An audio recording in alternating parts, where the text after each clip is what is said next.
ఇంత రండగా బతకాల్సిన మంత్రులు ఎందుకే పనిలేక? బట్టి విక్రమార్క చెప్తా ఉన్నా, ఆ బంగ్లా వదిలిపెట్టాను అయ్యా జాగిరా. ఈ బట్టి విక్రమార్క ఏం బీక్తున్నాడు? రాష్ట్రం అంతా కోడైకొస్తుంది. బట్టి విక్రమార్క లంచగొండి, దళిత జాతిని దగ్గరికి రాని అనేటువంటి ద్రోహి, దళిత ద్రోహి ఎవరన్నా ఉంటే బట్టి విక్రమార్క, అదే విధంగా వివేక్ వెంకటస్వామి. నేను ఒకటే ఈ సందర్భంగా చెప్తాను, మాదిగలు లేకపోతే మీరు పరిపాలన మొదట ఓటేస్తాడు మాదిగోడే. ఏ పార్టీకి గెలిచిన గతంలో టిఆర్ఎస్ కోసం ఉద్యమం చేసిన మాదిగోడే, ఇవాళ కాంగ్రెస్ పార్టీ గెలిపించింది కూడా మాదిగోడే. కాంగ్రెస్ పార్టీని గెలిపిస్తేనే కదా ఇవాళ రేవంత్ రెడ్డి గారు ముఖ్యమంత్రి అయ్యారు.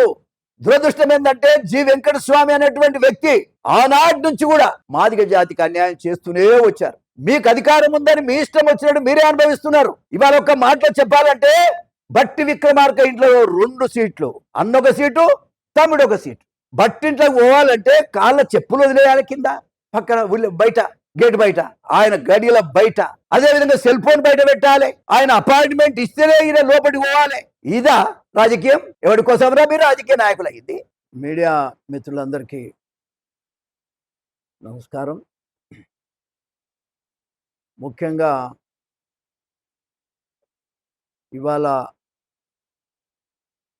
ఎంఆర్పిఎస్ ఉద్యమం మొదలు పెట్టబడి ఇవాళకి 33 సంవత్సరాలు అయింది. 33 సంవత్సరాలు అయింది, కంప్లీట్ అయిపోయింది.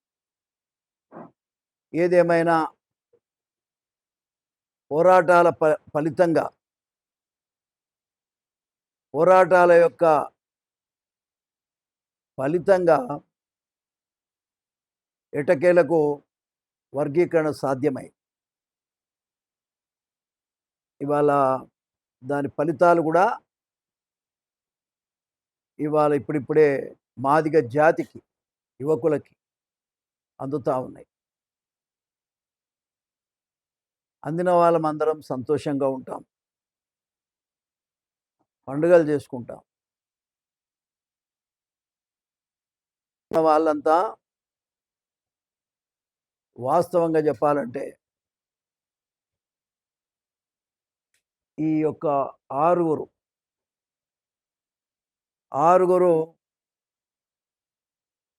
తమ్ముళ్ళు, చెల్లె భారతి, సురేందర్, పేరు చెప్పండి, సురేందర్, మహేష్, దామోదర్, భారతక్క, దానయ్య, దామోదర్ చెప్పిన వీళ్ళు వాళ్ళ త్యాగాలు, వాళ్ళ రక్త తర్పణం వల్ల మరి వాళ్ళ వర్గీకరణ సాధ్యమై ఈ యొక్క ఫలితాలు వారికే అంకితం. ఎవరు చేయరు, ప్రాణత్యాగాలు ఎవడు చేయడు. ప్రాణత్యాగాలు చేసి ఇవాళ ఈ జాతిని బతికించటానికి వాళ్ళు చేసిన కృషిని ఈ సందర్భంగా అభినందించవలసిన అవసరం ఉన్నది.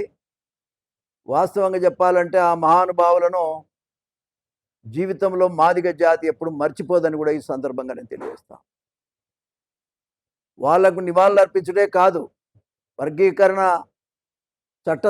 చట్టసభలో, అసెంబ్లీలో మరి చట్టం చేసిన రోజున నేను స్వయంగా కొంతమంది మన నాయకులతో వాళ్ళ ఇళ్ళకి వెళ్ళాను.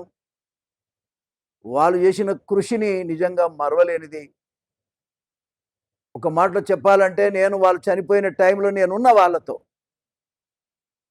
అక్కడ ఎవరు లేకపోయినా రాజకీయ నాయకులు నేనున్నా, నా కళ్ళ ముందే వాళ్ళు చనిపోయారు.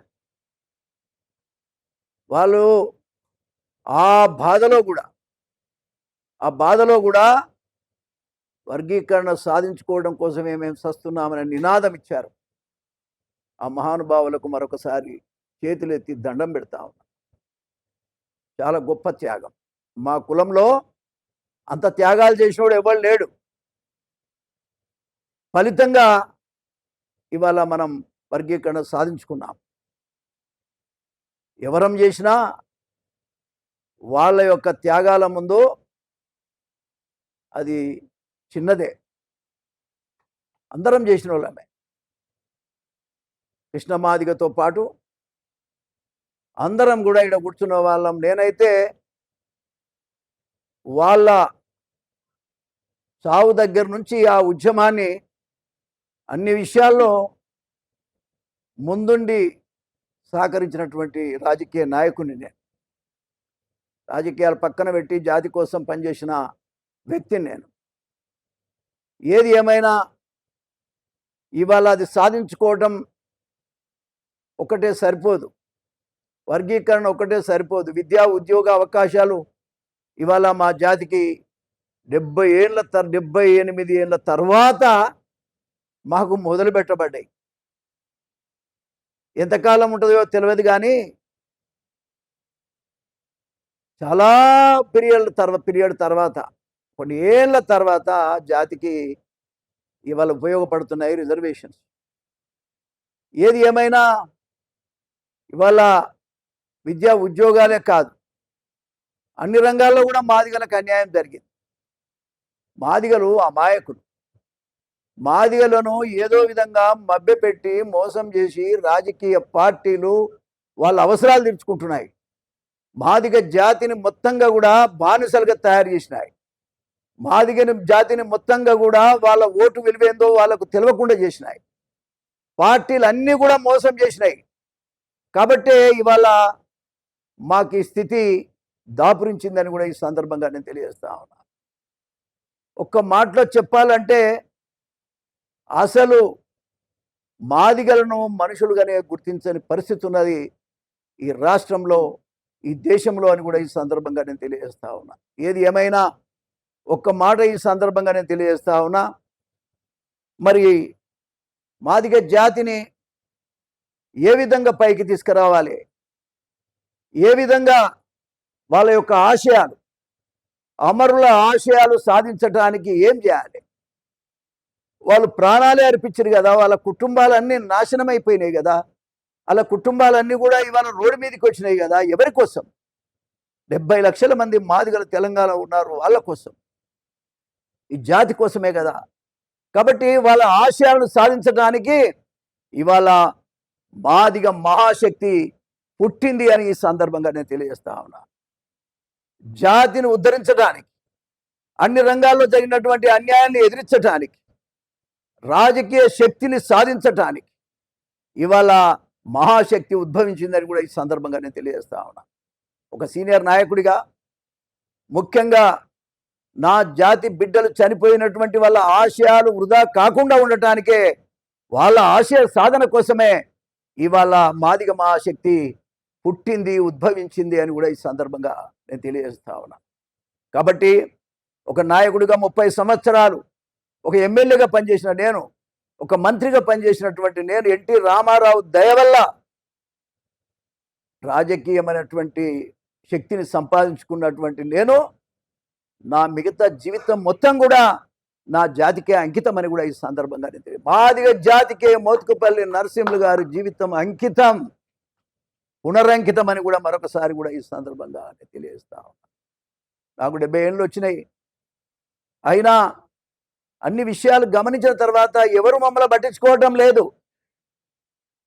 అసలు దళితులు, అన్ని కులాలను కలిపి దళితులు అన్నారు. నేను ఇంతకాలం దళితుడిగానే బతికాను వాస్తవంగా చెప్పాలంటే. అన్ని కులాల వాళ్ళకి మాల మాదిగా అనే తేడా లేకుండా 59 కులాలను కూడా కలుపుకొని పోయినటువంటి వ్యక్తిని నేను. అసెంబ్లీలో 30 సంవత్సరాలు నా వాణిని వినిపించినటువంటి వ్యక్తిని నేను. ఒక్క మాదిగల కోసమే కాదు, మాల బిడ్డలు అనేక రకాలుగా ఇబ్బందులు పడుతున్న కాలంలో కూడా అడ్డం నిలబడి ఆ సమస్యల మీద పోరాటం చేసినటువంటి వ్యక్తిని నేను. అంతేకాదు, మొదట జైలుకు పోయింది విద్యార్థిగా ఉన్నప్పుడే, ఎంఏ చదువుతూ ఒక మాల సోదరుడి కోసం ఉస్మానియాలో అతనికి జరిగిన అన్యాయం జరిగినటువంటి పోరాటంలో మొదట జైలుకు పోయింది కూడా మాలల గురించే. చుండూరు సమస్యలో అసెంబ్లీలో గొంతెత్తి మాట్లాడి, ఆనాడు జనార్దన్ రెడ్డి చీఫ్ మినిస్టర్ ఉన్నాడు, పెద్దలు పాపం, నేను వాస్తవంగా చాలా కఠోరంగా మాట్లాడాను. ఒక మాటలో చేయాలంటే నా ప్రాణం అర్పించడానికి సిద్ధపడ్డాను. 7 సంవత్సరాలు అసెంబ్లీ 7 రోజులు నేను ఆనాడు ఆమరణ నిరాదీక్ష చేస్తానని అసెంబ్లీలో ప్రకటించాను. అసెంబ్లీలో ఆమరణ దీక్ష ప్రకటించినటువంటి ఒక దళితుడు ఒక మాదిగ బిడ్డ అని కూడా ఈ సందర్భంగా నేను తెలియజేస్తా ఉన్నా. ఇవాళ రకరకాలుగా మాట్లాడుతూ ఉన్నారు. నేను ఎప్పుడు కూడా మాలోళ్ళు కదా చనిపోయింది అనుకోలే. యూనివర్సిటీలో కూడా తమరికి జరిగిన మాలా అని నేను అనుకోలే. కాబట్టే జైలుకు పోయినా, కాబట్టే ఆమె నిరాహార దీక్ష చేసిన, కాబట్టే పివి నరసింహారావు గారు నంద్యాలలో పోటీ చేస్తే కంటెస్ట్ చేసిన నేను. రాజకీయాల కూడా కాదు, జాతి కోసం మొత్తం మాదిగ మాల అందరి కోసం చేసినటువంటి వ్యక్తిని నేను. కానీ నా జాతికి అన్యాయం జరుగుతూ ఉంటే చూస్తూ ఉంటున్నారే తప్ప ఏ ఒక్క మాల సోదరుడు బయటకు వచ్చి ఇది అన్యాయం అని చెప్పలేకపోవటం నాకు చాలా బాధేసిందని కూడా ఈ సందర్భంగా నేను తెలియజేస్తా ఉన్నా. అందుకే నేను బయటికి రావాల్సి వచ్చింది. ఒక కులంది ఇవాళ తీసుకొని ఒక బ్యానర్ తీసుకొని ముందుకు పోవాల్సిన అవసరం వచ్చిందంటే దానికి కారణం ఎవరు కూడా ముందుకు రాకపోవటం. మమ్మల్ని చంపేసిండ్రు, రోజు వారు మర్డర్ చేస్తూ ఉన్నారు, అయినా ఎవరు మాట్లాడటం లేదు. రాజకీయ శక్తే కదా అన్నిటికీ మూలం, రాజకీయ శక్తే కదా ఎవరైనా ఇవాళ పెద్ద పెద్ద పదవులు అనుభవిస్తున్న కారణం రాజకీయ శక్తే కదా, ప్రజాస్వామ్యంలో ఉన్నటువంటి శక్తి. కానీ ఆ శక్తిని ఎవరు గుర్తించలేకపోయినారు. ముఖ్యంగా మాల సోదరులు, నేను ఎవరి మీద నాకు కోపం లేదు, కానీ మీరు చేస్తున్నటువంటి మాదిగ జరుగుతున్న అన్యాయాల మీద మీరు మాట్లాడకపోవటం వల్లనే తప్పని పరిస్థితుల్లో మాత్రమే ఇవాళ మాదిగ మహాశక్తి ముందుకు వచ్చింది. తప్పని పరిస్థితుల్లో మాత్రమే మోత్కుపల్లి నరసింహులు గారు ముందుకొచ్చి ఎవరైనా మాట్లాడకపోతే మాదిగ జాతి అంతరించిపోయే పరిస్థితి ఉన్నది. అంబేద్కర్ ఇచ్చినటువంటి ఈ అవకాశాన్ని అందిపుచ్చుకోకపోతే జాతి అంతరించే పరిస్థితి ఉన్నదని ముఖ్యంగా 70 లక్షల మంది మాదిగలు ఉన్నారు. మాదిగలు కానీ జనమంతా అర్థం చేసుకోవాలి, 70 లక్షల తెలంగాణలో ఉన్నాం మేము. ఈ 70 లక్షల మందిని అసలు ఎక్కడో పక్కన పెట్టి ఇవాళ రాజ్య పరిపాలన చేస్తా ఉన్నాయి పార్టీలు. నేను ఒకటే ఈ సందర్భంగా చెప్తాను, మాదిగలు లేకపోతే మీరు పరిపాలన చేసి మొదట ఓటేస్తాడు మాదిగోడే. ఏ పార్టీ గెలిచిన గతంలో టిఆర్ఎస్ కోసం ఉద్యమం చేసిన మాదిగోడే, ఇవాళ కాంగ్రెస్ పార్టీ గెలిపించింది కూడా మాదిగోడే. మీరు అర్థం చేసుకోవాలి, ఎప్పుడైనా మాదిగ జాతి వన్ సైడ్ ఓటేసేటువంటి అవకాశం ఉన్నది. ఆ విధంగానే పోయినసారి కూడా ఓట్లేసి కాంగ్రెస్ పార్టీని గెలిపిస్తేనే కదా ఇవాళ రేవంత్ రెడ్డి గారు ముఖ్యమంత్రి అయ్యారు. మేమందరం కూడా నేను కేకేసి రేవంత్ రెడ్డి ముఖ్యమంత్రి కావాలని ఆనాడు నేను ప్రకటించాను. కానీ దురదృష్టం ఏంటంటే జి వెంకటస్వామి అనేటువంటి వ్యక్తి ఆనాటి నుంచి కూడా మాదిగ జాతికి అన్యాయం చేస్తూనే వచ్చారు. ఒక్కొక్క సందర్భంలో ఒక్కొక్క పార్లమెంట్ ఎన్నికల్లో ఆంధ్ర తెలంగాణ కలిసి 6 సీట్లుంటే 6 సీట్లను కూడా మాల కులానికే ఇప్పించుకున్న ఘనత వెంకటస్వామి గారికి దక్కింది. ఆయన మహానుభావుడు. నేను ఒక మాటలో చెప్తా ఉన్నా, జి వెంకటస్వామి గారి వల్ల నా జాతి అణిచివేయబడ్డదని కూడా మరొకసారి ఈ సందర్భంగా నేను తెలియజేస్తా ఉన్నా. ఇది అన్యాయమని కూడా ఈ సందర్భంగా నేను తెలియజేస్తా ఉన్నా.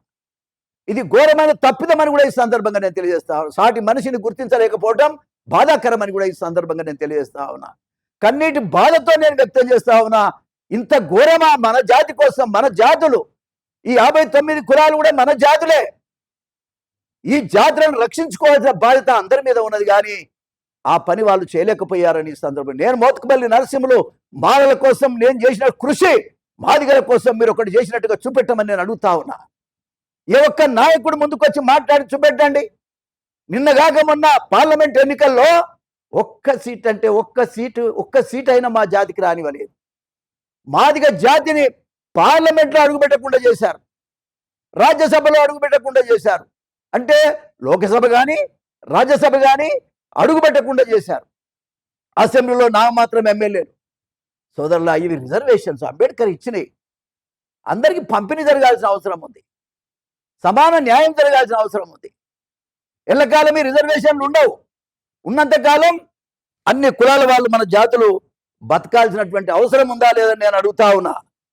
ఇటువంటి పరిస్థితుల్లో ఎంత బాధ ఉంటుందో అందరం అర్థం చేసుకోవాలి. ఇలా పెద్ద పెద్ద సీట్లెక్కి మాట్లాడే నాయకులు మరి పక్క మనిషిని కూడా గుర్తించలేకపోవటం, న్యాయం చేయలేకపోవటం, మీరు లీడర్లు ఎట్లా అవుతారని ఈ సందర్భంగానే అడుగుతా ఉన్నా. మీకు అధికారం ఉందని మీ ఇష్టం వచ్చినట్టు మీరే అనుభవిస్తున్నారు. ఇవాళ ఒక్క మాటలో చెప్పాలంటే బట్టి విక్రమార్క ఇంట్లో 2 సీట్లు, అన్నొక సీటు, తమ్ముడొక సీటు, అన్నొక సీటు, తమ్ముడొక సీటు. అదే వివేక్ వాళ్ళ ఇంట్లో 3 సీట్లు, 2 సీట్లు వాళ్ళ అన్నదమ్ముడు, వివేక్ వాళ్ళ కొడుకు వంశీ ఇవాళ పార్లమెంట్ సభ్యుడు. అరే పేద మాలోళ్ళకి అవసరం లేదా? మాదిగ జాతికి అవసరం లేదా? అయ్యో పాపం మీ కులాలకు అన్యాయం జరుగుతుంది అడిగే ఆలోచన మీకు లేదా? సిగ్గు లేదా మీకు అని అడుగుతా ఉన్నా.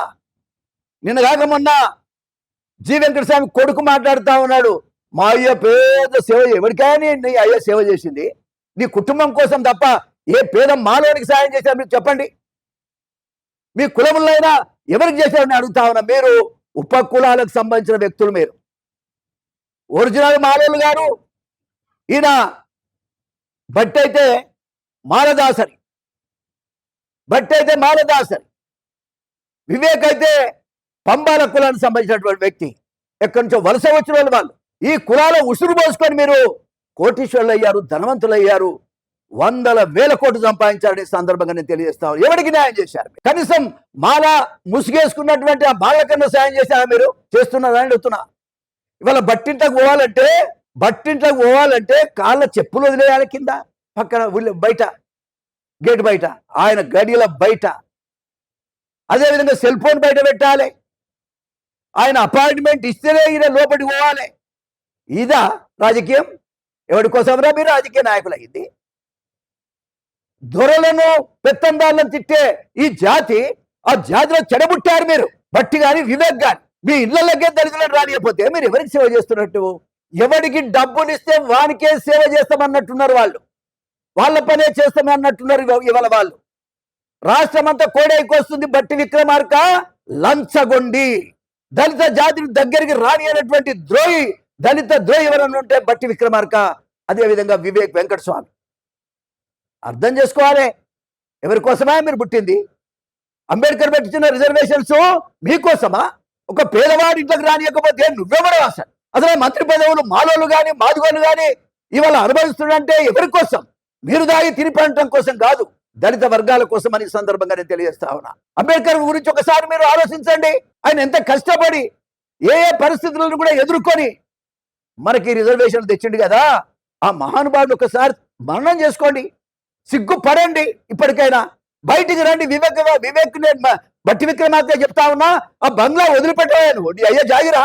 కాబట్టి వాళ్ళ పెత్తందారులు అనుభవించవలసిన స్థాయిలో మేము అనుభవిస్తామని మీరు అనుభవిస్తురే కానీ పేదవాడు పాపం కష్టపడుతున్న కష్టాన్ని అర్థం చేసుకొని వాళ్ళకి న్యాయం చేసే పరిస్థితులు మీరు లేరు. ఒక మాదిగలే కాదు, 59 కులాలు ఉన్నాయి, పేద బీసీ కులాలు కూడా ఉన్నాయి. అందరి పట్ల జాలి చూపించాల్సిన కులం మనది. అందరి పట్ల జాలి చూపించాల్సిన కులం అనుభవించిన అనేక అన్యాయాలు అక్రమాలను ఎదుర్కొని బతుకుతున్న కులం మనది. ఇక మనమే చూపించకపోతే మరి ఎవరు చూపిస్తారా? ఇవాళ అమరవీరులు వర్గీకరణ కోసం చచ్చిపోతే 1 కోటి రూపాయలు ఇవ్వాలి వాళ్ళకని అడుగుతున్నా నేను. మళ్ళొకసారి ముఖ్యమంత్రి గారు డిమాండ్ చేస్తా ఉన్నా, ఎవరెవరికో ఏమేమో చేశారు అవన్నీ లెక్కలోకి రావు. త్యాగాలు చేసినోని గుర్తించాలి ముఖ్యమంత్రి గారు. మరి ఈ మాట డిప్యూటీ సీఎం స్థాయిలో మా జాతి నుంచి ఉన్నటువంటి ఈ బట్టి విక్రమార్క ఏం వ్యక్తున్నాడు? ఎందుకు అడగటం లేదు? మాకు మాదిగ భవన్ కావాలని మేము అడుగుతున్నాం. అరే ఎంఆర్పిఎస్ తరఫున పోరాటం చేసిన ఈ అమరవీరులే కాదు, ఎంతో మంది జైళ్లలో పోయినటువంటి వాళ్ళ పరిస్థితి ఏమిటి? ఆ కేసులు తీసేయమని నేను అడుగుతా ఉన్నా. ఈ కులాల తరపున డిప్యూటీ సీఎం స్థాయిలో ఉన్న నువ్వు ఎందుకు అడగటం లేదని అడుగుతున్నా. డోర్ లేదా? ఎవరి కోసం నువ్వు నాయకత్వం చేస్తున్నావు? డిప్యూటీ సీఎం నీకు ఎందుకు అవసరం? మంచిదే, గర్వపడుతున్నాం, కానీ నువ్వు ఎవరి కోసం పనిచేస్తున్నావు? సిగ్గు లేదా? మానవత్వం లేదా? మనిషివి కాదా అని అడుగుతున్నా. ఒక మాటలో చెప్పాలంటే బండరావిరాల, అదేనా బండరావిరాల విలేజ్. అరే ఒక 10 రోజుల కింద నేను ఆ ఊరికి పోయినా. 135 ఎకరాల భూమి, మాదిగోళ్ళ భూమి ప్రభుత్వం లాగేసుకున్నది. ఇచ్చేటప్పుడేమో పనికి మాలిన భూములని ఇచ్చారు. ఇవాళ పనికొచ్చేటప్పటికి వాడికి లాగేసుకుంటున్నారు. ఏం ప్రభుత్వాలే ఇవి? అంటే మా జాతికి ఇస్తే వాళ్ళు కోటీశ్వరులు కావద్దా, ధనవంతులు కావద్దా? మాది కూడా 135 ఎకరాల భూమి, గతంలో ఇచ్చిన భూమి, గవర్నమెంటే ఇచ్చిన భూమి. ఆనాడు పనికి మాలిన భూమి అని ఇచ్చారు. ఇవాళ పనికొచ్చేటప్పటికి దాన్ని లాగేసుకున్నారు. 10 కోట్ల రూపాయలు నష్టపరిహారం కింద ఇస్తామని గవర్నమెంట్ జీవో ఇచ్చింది. ఇప్పటికి 10 ఏళ్ళు అయింది, దిక్కు లేదు. ఆ ఎమ్మెల్యేలను అడిగితే బట్టి విక్రమార్క దగ్గర పోయినామండి, ఆయన సపోర్ట్ చేస్తాడు, ఆయన ఈ సమస్య మీద పట్టించుకోవడం లేదండి. ఎందుకు పట్టించుకుంటారు? ఆయన పట్టించుకోడు, కమిషన్ ఏజెంట్ కదా ఆయన, కమిషన్ ఏజెంట్ ఆయన. ఆయన పట్టించుకోడు, మాలమాదిగోలది పట్టించుకోడు. 135 ఎకరాల భూమి ఏమైంది? ఎందుకు ఈ సమస్య వచ్చారు? రివ్యూ చేయాల్సిన బాధ్యత ఆయనకు లేదా? ఇక్కడ ఒకటి దొడ్డి, ఏం దొడ్డి అది? గౌరీ దొడ్డి. ఇవాళ 100 కోట్ల రూపాయలు ఉంది ఆ భూమి, ఎకరం. తమ్ముళ్ళు మీరు అర్థం చేసుకోవాలి, ప్రెస్ వాళ్ళు కూడా. 100 కోట్ల రూపాయలు ఎకరం ఉందంట అక్కడ. పెద్ద పెద్ద బడా బడా భూస్వాములంతా వచ్చి కబ్జా పెట్టారు. భూదాన్ బోర్డు ద్వారా ఇచ్చినటువంటి భూమి అది. ఆ భూమి 26 ఎకరాల భూమి అనుకుంటాను, లాగేసుకున్నారు.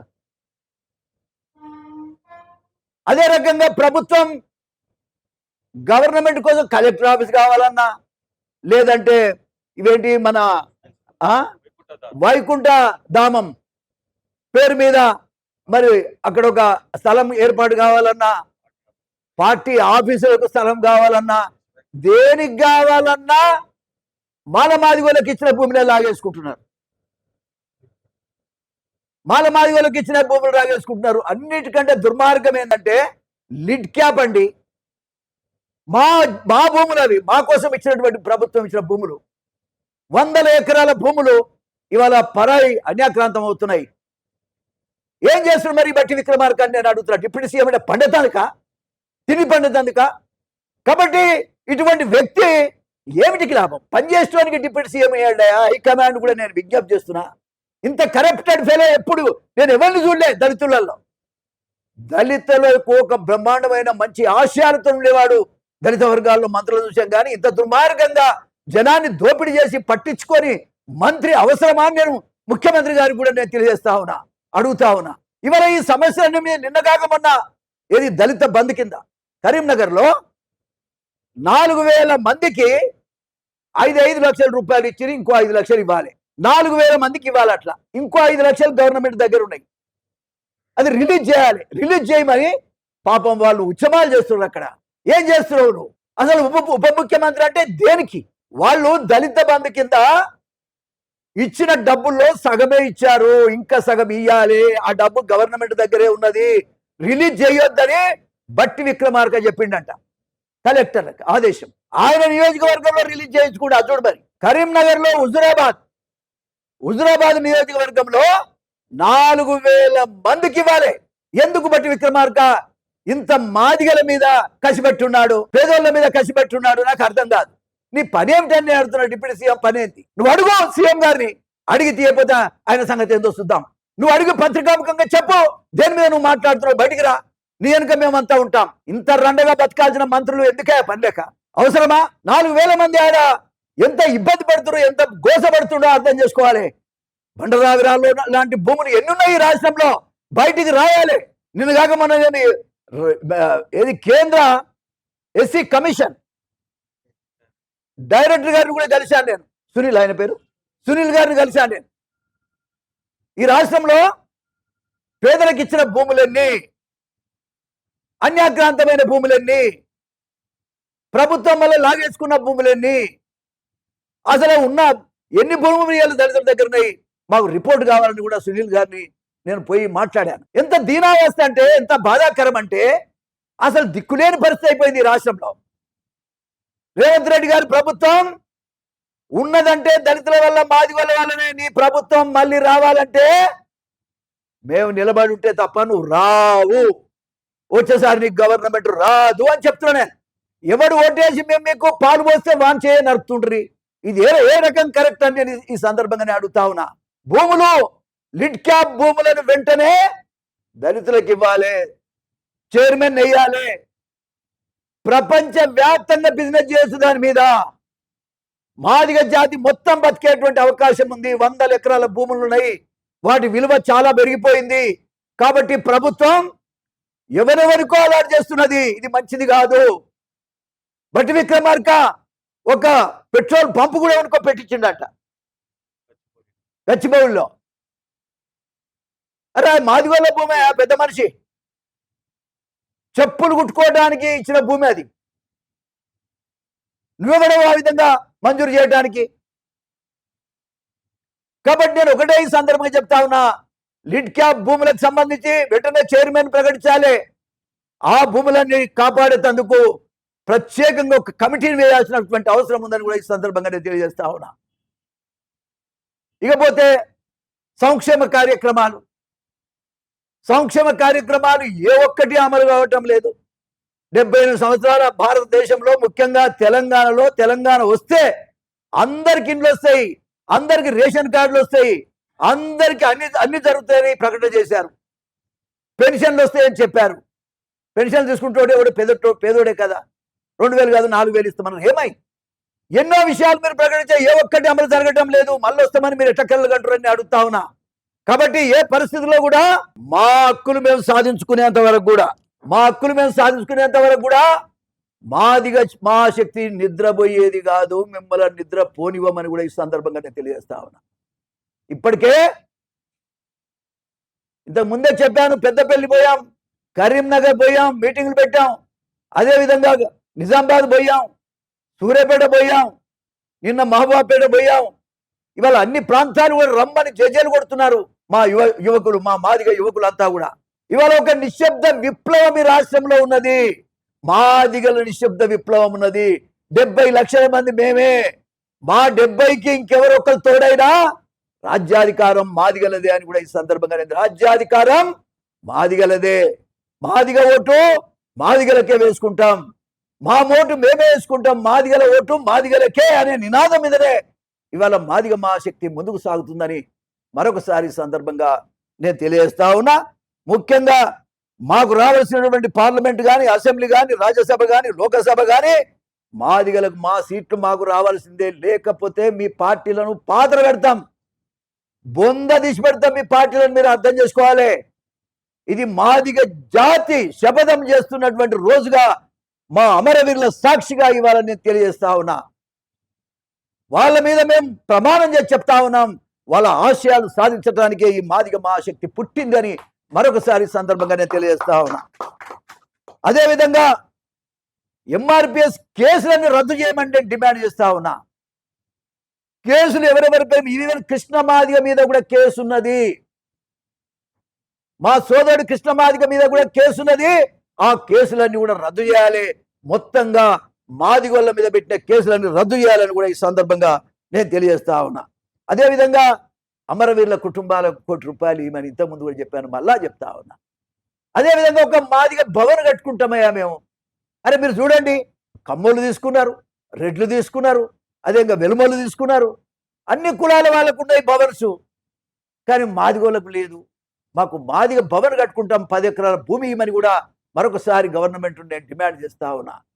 ఇవాళ వాళ్ళను గుర్తు చేసుకుంటూ వాళ్ళ ఆశయ సాధనలో భాగంగా నేను మాట్లాడుతా ఉన్నా, ఈ డిమాండ్ చేస్తా ఉన్నా. ఇవన్నీ కూడా వాళ్ళ కళ. ఓ 10 ఎకరాల భూమి ఇస్తే అమరవీరుల స్తూపం కూడా ఆ ల్యాండ్లో కట్టుకోవాలనేది మా ఆలోచన. వాళ్ళ పేరు మీద, ఆ చనిపోయిన అమరవీరుల పేరు మీద ఒక మాదిగ భవన్ కూడా అక్కడ కట్టుకోవాలి, అమరవీరుల స్తూపం కూడా ఏర్పాటు చేసుకుంటామని ఈ సందర్భంగా నేను తెలియజేస్తా ఉన్నా. ఇకపోతే యువకులకు ఉద్యోగ అవకాశాలు లేవు. ఈ ఉద్యోగ అవకాశాలు కూడా ప్రభుత్వం కల్పించాల్సిన బాధ్యత ఉంది. నిరుద్యోగ వృత్తి కూడా మా కులానికి ఇవ్వాలని కూడా ఈ సందర్భంగా నేను తెలియజేస్తా ఉన్నా. అందరికి ఇస్తే మంచిదే, కానీ అనగదొక్కబడ్డ కులం మాకు ఇవ్వాల్సిన అవసరం ఉందని ఈ సందర్భంగా నేను అడుగుతా ఉన్నా. ఇకపోతే ఉద్యోగాలు, మా ఉద్యోగస్తులు, మా మాదిగ ఉద్యోగస్తులు భద్రత లేదు, ఉద్యోగ భద్రత లేదు వాళ్ళకి.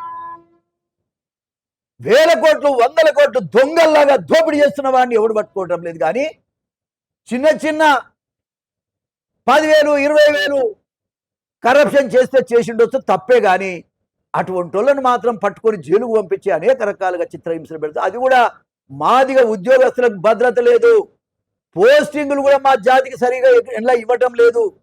పోలీస్ శాఖలో కానీ రెవెన్యూ శాఖలో కానీ మరి ఎక్కడ కూడా ఏ డిపార్ట్మెంట్లో కూడా మా జాతికి అన్యాయం జరుగుతూ ఉన్నది. దీన్ని తీవ్రంగా ఖండిస్తూ ఉన్నాం. మాదిగ మహాశక్తి రాబోయే కాలంలో రాజ్యాధికారం వస్తే మాత్రం ఖచ్చితంగా మా జాతి కోసం అనేక పనులు చేసుకుంటామని కూడా ఈ సందర్భంగా నేను తెలియజేస్తా ఉన్నా. అదేవిధంగా మరి మన కోట్లలో ఉండేటువంటి ఏజీపీలు కానీ పీపీలు కానీ అనేక రకాలుగా కోట్లలో పనిచేసేటువంటి ఉద్యోగాలు, వాటి విషయంలో కూడా గవర్నమెంట్ తగిన రీతిన సహకరించాలని కూడా ఈ సందర్భంగా నేను తెలియజేస్తా ఉన్నా. ముఖ్యంగా మా జాతికి అన్యాయం, రాజకీయ అన్యాయం చేస్తే చూస్తే ఊరుకోము. మా ఓటుని మేము వేసుకుంటాము. మీ పార్టీలన్నీ శూన్యమే. మీ కులం యొక్క జనాభా అంతంత మాత్రమే.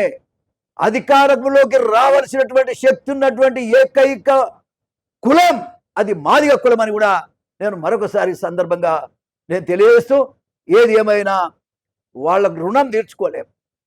ఎవరైతే పెట్రోల్ పోసుకొని ఈ యొక్క వర్గీకరణ కోసం ప్రాణాలు అర్పించారో వాళ్ళ రుణం తీర్చుకోలేమండి. వాళ్ళ ఆశయం నెరవేర్చడానికే ఇలా మాదిగ మహాశక్తి పుట్టింది. వాళ్ళ పెద్దన్నగా నేను మీ ఆశయాలు నెరవేర్చడానికి నాకెన్నో ఇబ్బందులు ఉన్నప్పటికీ అన్ని జిల్లాలు తిరుగుతూ ఉన్నాం. అన్ని కులాలను కూడా మేము వేడుకుంటాం. మేము ఎవరికి వ్యతిరేకం కాదు. ఈ కులం ఎవరికి అన్యాయం చేసేది కాదు, సేవ చేసేందుకే తప్ప ఎన్నడూ కూడా మేము ఎవరికి అన్యాయం చేసే వాళ్ళం కాదు. ఏ పార్టీకి అన్యాయం చేయం, ఏ కులానికి అన్యాయం చేయం. కానీ మా కులాన్ని అనగదొక్కుతున్నారు కాబట్టి మా ఓటు మేము వేసుకొని రాజ్యాధికారంలోకి రావటానికి, రాజ్యాధికారంలో భాగస్వామ్యమైన కావటానికి మేము చేస్తున్నటువంటి కృషి, మా పోరాటం అని కూడా మరొకసారి సందర్భంగా నేను తెలియజేస్తూ, ఏది ఏమైనా ఒక్కటి ఈ సందర్భంగా నేను విజ్ఞప్తి, మాదిగలారా లేవండి, మాదిగలారా లేవండి. నీ ఓటును వేసుకొని రాజ్యంలో భాగస్వామిగా, ముఖ్యమంత్రివిగా, డిప్యూటీ సీఎంగా నువ్వు కావాల్సినటువంటి శక్తి నువ్వు సంపాదించుకో. అడుక్కునే కాడ మనం ఉండాల్సిన అవసరం లేదు, ఇచ్చే కాడ మనం ఉండాలి. ఇచ్చే కాడ మనం ఖజానా కాడ రెడ్డు కూర్చుంటాడు, ఆయన కులం బత్తది, ఆయన బత్తడు, ఆయన కుటుంబం బత్తది. మిగతా ఏమో మనకు ఇండ్లు ఇస్తారు, రేషన్ కార్డులు ఇస్తారు, ఇంకా పెన్షన్లు ఇస్తారు. ఇంకా ఏమయ్యా ఇదా మనం పొందేది? అదేవిధంగా కమ్మళ్ళు, అదేవిధంగా వెలుమళ్ళు. నిన్నగాక మొన్న అధికారంలో వచ్చిన వెలుమ జాతి ఇవాళ కోట్లకు పడగలెత్తిండ్రు. కారణం రాజకీయమైనటువంటి శక్తి మీద వాళ్ళు ఉన్నారు, ఖజానా కాడ వాళ్ళు ఉన్నారు, డబ్బుల కాడ ఉన్నారు, డబ్బు పెట్టే కాడ వాళ్ళు ఉన్నారు. కాబట్టి ఇవాళ వాళ్ళ కులాలు బతికినాయి.